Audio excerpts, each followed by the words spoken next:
Hello, my name is Nicholas Morgan, and I'm an editor at Avon News, and this is Turkey Abroad. Joining me today is Dr. Gallia Lindenstrauss at the Institute for National Security Studies in Tel Aviv, Israel. Gallia, thanks for joining. Hello. So for a few weeks now, we have been seeing reports of contacts between Turkey and Israel, including a visit from MIT chief Turkish intelligence Hakan Fidan with Israeli officials sometime towards the end of November. Turkish media throughout even the COVID-19 has been bragging about the continuation of tourism and trade between the two countries. And Erdogan recently announced a new ambassador would be sent to Tel Aviv after 2 years of absence. So, Gallia, why is this happening now, and how seriously can we take this outreach from Israel, Turkey to Israel? So I think this is a case where even collecting the basic fact is a bit challenging. There have been conflicting reports, actually, if it's we're talking about that Turkey appointed a new ambassador or just to share the affairs. I want to remind the audience that since the crisis broke between Turkey and Israel in 2018, surrounding the US move of the embassy from Tel Aviv to Jerusalem, there have only been Turkish affairs in Ankara and Tel Aviv. From the Israeli side, I can say that at least at this time, it seems that there has not been a move to appoint an ambassador. And also we have heard a denial by the Turkish foreign minister also that no ambassador has been appointed. Still, as relations were not officially downgraded in 2018, there is no formal impediment for reinstating the ambassadors. I agree, however, that all this talk is probably a trial balloon from coming out from Ankara. And when we try to analyze the motives, I would say one thing is the elections in the US. We're seeing a sort of readjustment in foreign policy ahead of the incoming Biden administration. Another thing is the Abraham Accords, which made Turkey more isolated in the Middle East. And again, there might be a need for a readjustment. And the last thing I would say that there's probably, they're trying to cause a certain Israel aligning themselves, whether it's in Greece and Cyprus, renewing relations with Biden, who's known to be very pro-Israel, and of course, the new Abraham Accords. And Turkey seems very mindful of this kind of isolation. How big of a factor do you think that they see Israel like as an actor at each of these playing fields? What do you think Turkey can achieve by getting a new relationship going with Israel on these topics? Well, we know many people in the Biden administration also served in the Obama administration. And it was a priority during Obama's time to repair relations between Israel and Turkey, there was the deep crisis after the flotilla affair. And this was definitely things that people in the Obama administration pushed, and Biden himself did all the shuttle diplomacy ahead of the 2016 normalization agreement between Turkey and Israel. So I think they do assess that it's probably not going to be the highest priority, of course, of the Biden administrations, and there must much more urgent things. But they're probably thinking that it would be a good thing to somewhat relax tensions with Israel. That's one thing. They're also, of course, facing more European, tougher stance in terms of there were some talk about EU sanctions, but there might be tougher EU sanctions down the road. So again, they think that it's useful as a way to cause a readjustment in the East Mediterranean to, as I said, to distance Israel from Greece and Cyprus. That might somehow change the dynamics in the East Mediterranean in favor of Turkey. That's another type of thinking. And as I said, it's not that big of a deal to send back the ambassadors. Relations were not formally downgraded. There's nothing official that is you have to do in order to reinstate them. So I think it's worth the try. We're also seeing them trying to get closer to Saudi Arabia. We've also heard some positive vibes in this relationship. So this is basically they're thinking, where can we break our isolation in a moderate way? I mean, the reasons why they have difficult relations with Saudi Arabia and why they have difficult relations with Israel are still there. But again, you can relax the tensions a bit. So one character that's new to all of this is Erdogan's ambassador to Tel Aviv, this new declared one, Ufuk Utash, and he had written a policy brief 10 years ago when he was at the SETA think tank. He's not a career diplomat, of course, but he described Turkey-Israel relations as never particularly organized or consistent, and this is something that he blamed on Israel. He maintained that Turkey has always maintained a steady position of its priorities in that relationship, and he blamed Israeli domestic politics and regional isolation. But 10 years later, it looks like the shoes on a different foot, and Turkey meets all of those criteria too: messy domestic politics, regional isolation. But do you think that this description, this an assessment that Israel and Turkey have never had a consistent relationship, and it's always kind of been along these lines of quite chaotic and disorganized, do you think that that's an accurate assessment, or where do you disagree? So I think in both countries we had our share of political instability during the past decade, but actually in terms of the leadership, we've had the same personalities for more than a decade. So that's been rather consistent. I have somewhat a different take. I think there have been changes in the societies in both countries, which had a negative impact on the relationship. Both societies became more closed. Both societies are very intolerant to criticism from the outside. And both countries have gone back on some of the liberal reforms that we saw in earlier periods. So that's made them more, this has made the relationship more difficult to maintain. Another element has been the deadlock in the Israeli-Palestinian conflict and the rounds of violence in Gaza, which in a way also hardened the Israelis. And we know also that looking back on Turkish-Israeli relations, we know there is a certain correlation between how the Israeli-Palestinian relations are going and how good are Turkish-Israeli relations. And it's not a coincidence, for example, that the peak in Turkish-Israeli relations, the honeymoon period in the 1990s, was during the Oslo times. And I would also say that in both countries, domestic concerns matter, of course, and as the rivalry between the states became bigger, there's also an advantage of presenting a tough stance against one another for the leaders. But I can say, again, from the Israeli perspective, the security establishment perspective, it was actually quite hard for them to give up on Turkey as a partner. So again, from Israeli perspective, it seems more like a one-sided breakup.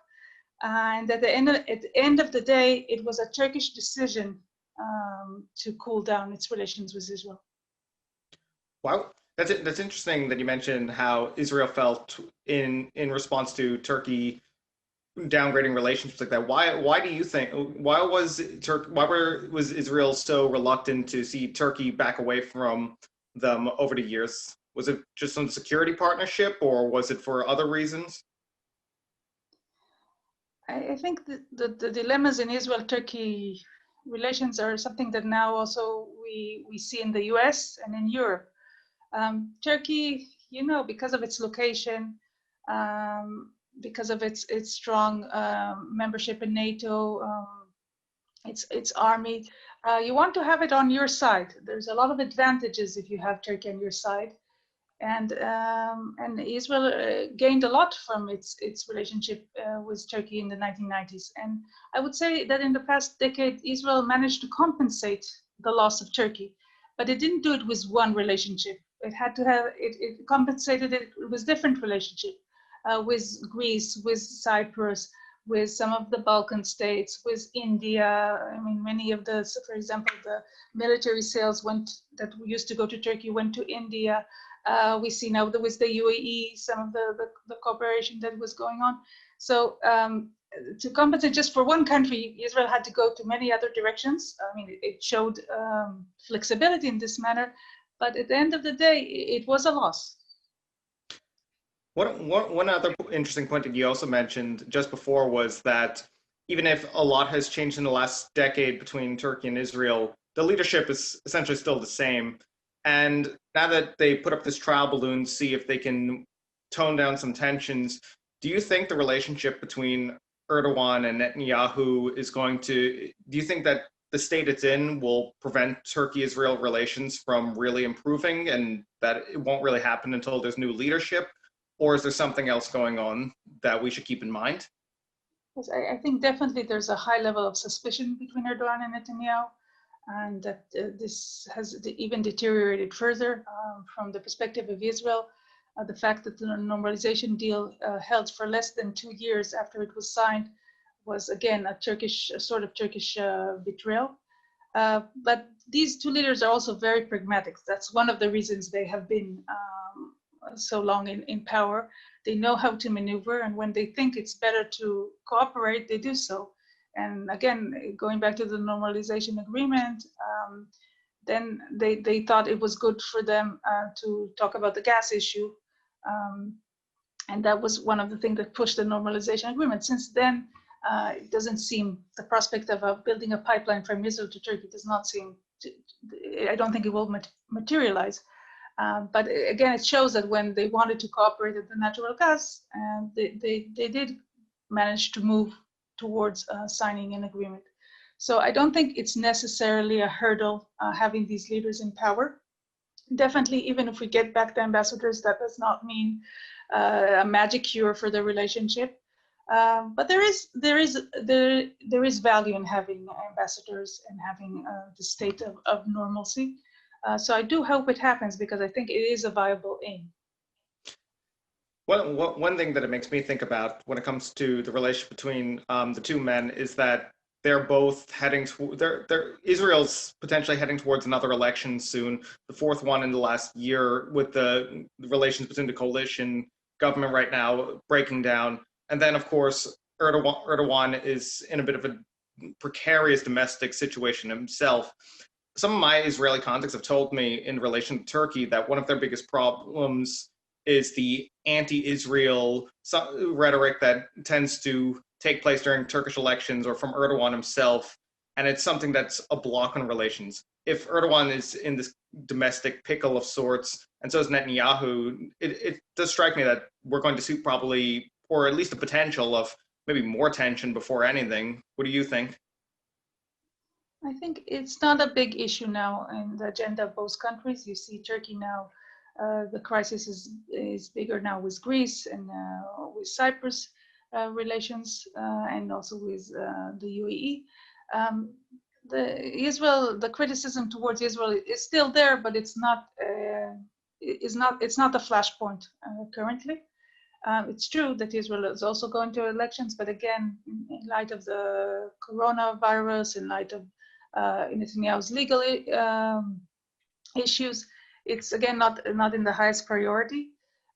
So and bringing back the ambassadors again shouldn't be accompanied with any big concessions. It's not a big, it shouldn't be that big of a deal. So I don't see that this will necessarily be an issue that will come up. It's true that Netanyahu does get criticism for apologizing to Turkey in 2013 and for the normalization agreement. But again, it's not a major issue, so I don't think it will affect the election. The only thing is that in terms of appointing an ambassador, this does require a government, a sitting government, so that might be delayed. Speaking of another one of Netanyahu's new relationships, you mentioned the Abraham Accords between the UAE and Bahrain. We saw two new countries recently join in on the normalizing relationships with Israel. But since the Abraham Accords, especially given the UAE's in particular tense relationship with Turkey, do you think that Israel and the UAE are on the same page when it comes to Turkey? Do they see them as a similar kind of threat, or where are the nuances between any difference in their view? So the Abraham Accords are definitely a watershed moment in the Middle East, and I think we're still assessing all the way it will influence developments in the region. Clearly, for many actors, Israel is no longer the problem, the root of the problem in the Middle East, but rather even part of the solution. That's very notable. And on the other hand, for many actors, or at least the leaders in certain countries, Turkey is seen in a very negative light. So I think this was a pushing factor for the Abraham Accords. And there is a danger that Israel will be pulled to a more non-compromising stance toward Turkey. And in general, this overlap between the crises between Turkey and the UAE, Turkey and Egypt, Turkey Israel, Turkey Cyprus Greece, all this overlap between conflicts can be problematic. So I would caution, I would say a word of caution in this respect, that Israel should not be pulled too much against Turkey in this respect. So you don't get the impression that the Israel's growing recognition with some of these Arab states opposed to Turkey, it's not on its own going to prevent any normalization in relations with Turkey in that case? I don't think it will prevent. I think these actors are in a way saying to Israel, be cautious. Don't think this will change realities. Don't think Erdogan has changed in a way that he's now in your camp. But it basically, as I said, because there's this overlap between the conflicts, it's probably also not good for the other actors if there would be too much tension between Israel and Turkey, because that will also negatively affect them. So I think all these countries do see Turkey with in a different degrees in a worrisome light. But for Israel, again, it's still the perspective is that its main source of concern should be Iran, and Turkey is something that you should watch. But at the end of the day, what is really worrying the Israelis and what is an existential threat for Israelis is Iran, and specifically Iran's nuclear program. Moving a little further away from the Middle East for a second, there was a report released by the Moshe Dayan Center, and it was written in part by the author of the Blue Homeland, one of the followers of the Blue Homeland Doctrine, retired Admiral Chihad Yaichi, and he proposed that Israel and Turkey cut a deal to a new maritime zones in the East Mediterranean, and flatly cut Cyprus out of these maps in making these deals. And Israel's been, compared to at least Greece, Cyprus, and some of the other European powers, they've been a little more muted in their distrust or criticism of Turkey on this situation. But in your view, do you think this was a serious offer extended to Israel from Turkey, or is it another trial balloon of sorts? So Israel and Cyprus have developed a very close relationship in the past decade. And one of the foundations of this relationship was the EEZ agreement signed between the states in 2010. I don't see a scenario in which Israel will go back on this agreement. And Turkey has actually made similar claims also to Egypt, saying that it's better for Egypt to sign an EEZ agreement with Turkey than with Greece because it will get more out of it. But beyond, and Egypt wasn't also lured to such a deal. Beyond legality issues and the issues of the law of sea, I think both Israel and Egypt prefer a deal in less favorable terms, but with a partner they trust, than a deal with Turkey, which might promise them more, but they don't trust it. So I don't see Israel going back on the agreement with Cyprus, and I think this is a no-go. So one thing I'd like to ask is, if we take the relationship back to the 90s, when Israel and Turkey had a much closer relationship, and they are barely on speaking terms today now, given the past few years of tension, it does seem like they are on they have some similar ground. At least they're both against Iran and Syria, and they both were supportive of Azerbaijan during the recent war in Nagorno-Karabakh. And of course, trade and tourism has been a persistent high point, at least in Turkey's view. And I'd like to just ask you, what would it take for Israel's relationship with Turkey to really get on the right track? Is there a space to compartmentalize some of these issues, as Turkey tends to prefer, or not? So it's true that in a way, Turkey and Israel grew to learn to live with a rather bad state of relations, but enjoy the benefits that they can still derive from the relationship.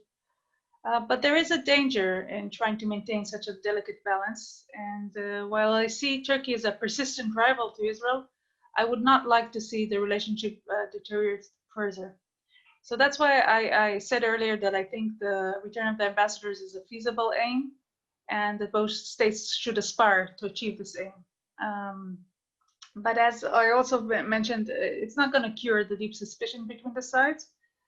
And also, as we already discussed, maybe even this return of the ambassador is not happening anytime so soon because of both maybe because it wasn't a real offer, and also because of the possible elections in Israel in March.